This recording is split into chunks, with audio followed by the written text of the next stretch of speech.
Gods and mystics, perfect yogis, gathered bhaktas sing the praise of the one who saves us sinners from the pains of karma's blaze.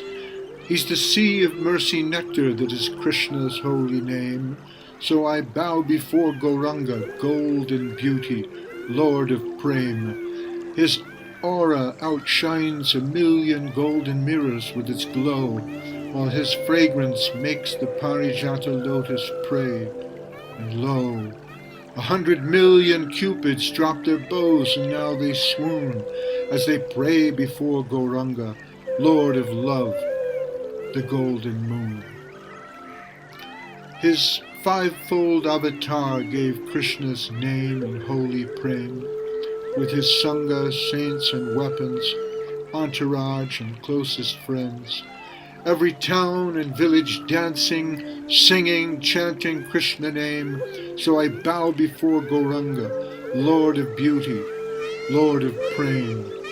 Dark religion troubled Shantipur and Kali's iron age, so delivering souls from misery, he appeared upon the stage, joyous with the holy name to grace us with divinity and happiness to every bhakta, every faithful devotee, quenching Kali's hateful poison with the nectar of the name. So I bow before Gauranga, golden beauty, Lord of prema. He was born at Nava Island, on the banks of Ganga's shore, where his holy birth and pastimes blessed the Bangla folks of yore. At the house of Srinivasa, Nimai warmed the hearts of all with the nectar and the rasa of the Harinama call.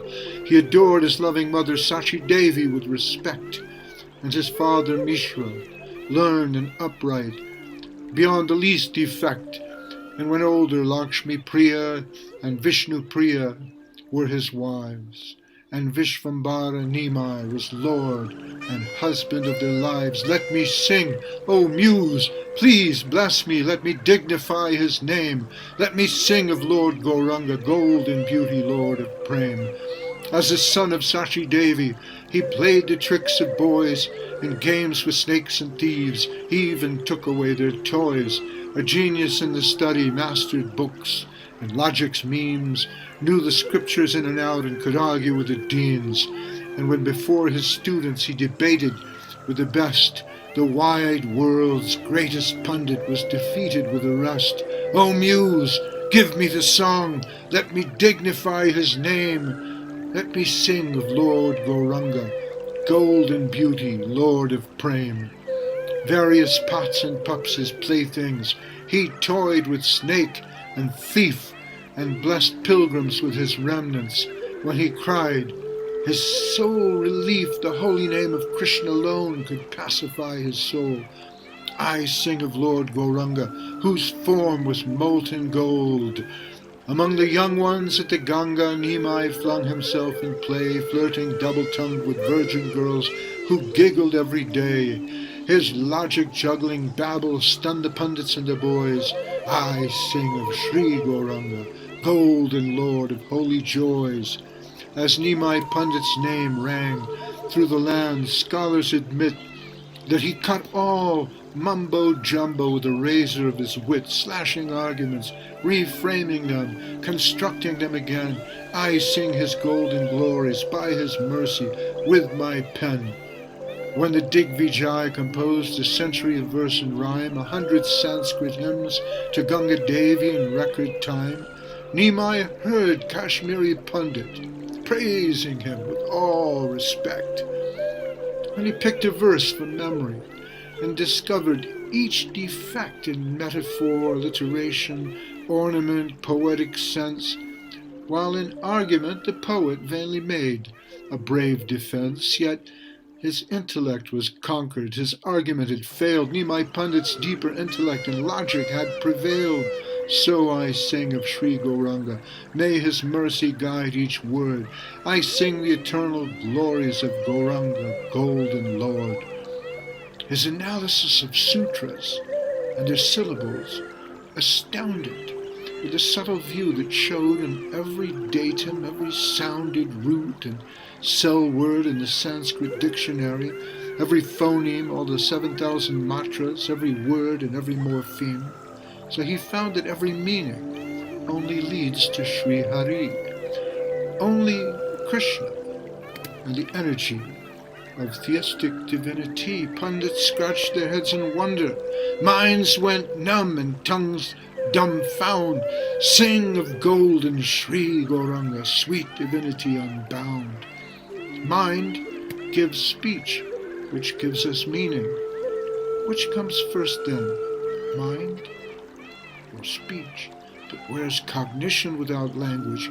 What exactly is idioms reach? Do meaning and language make cognition, or the other way around? And how is Sanskrit born? From what sweet heaven comes this perfect sound?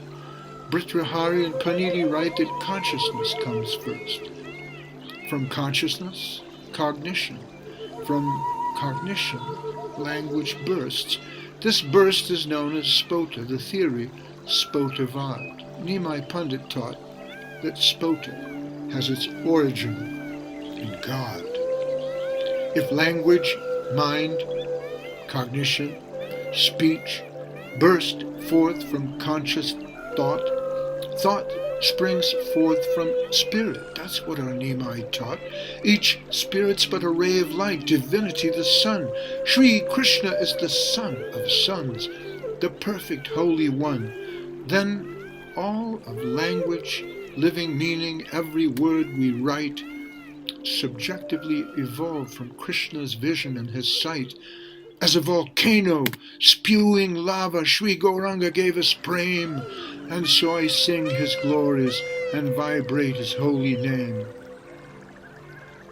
Home from Gaya, shocked with prem, Nimai returned a God-struck lad, shunning logic for the magic of the holy name, half mad. At first his students were chagrined. They'd lost a genius with his wit. They condemned themselves 100-fold as most unfortunate, imploring him to teach. And so he organized a group to dance and chant the holy name, a chanting kirtan troupe. Now clap your hands and beat the drum and do whate'er you can, he said, to preach the gospel of Sri Krishna Sankirtan. And so north and south and east and west were flooded by the sea of nectar flowing from the name of sweet divinity. I sing of Gaurasundar as they sang and beat the drum. I sing the Lord of Prem divine, of Gaurasundaram.